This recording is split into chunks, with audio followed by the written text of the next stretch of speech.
Hello! In this video I will show you how to set up a VPN on Samsung Galaxy S24 FE. So you have to start by opening your Google Play Store, then click on search bar and type in Turbo VPN and click search. Now you can select this application and click install. Now you can click open. Then you can click agree and continue.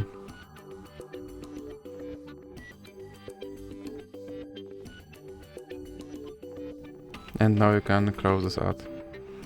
Now you can click allow and click consent. Then click on this button to start your VPN and click OK. Now you can close this ad, and as you can see, now I'm connected to VPN in Canada.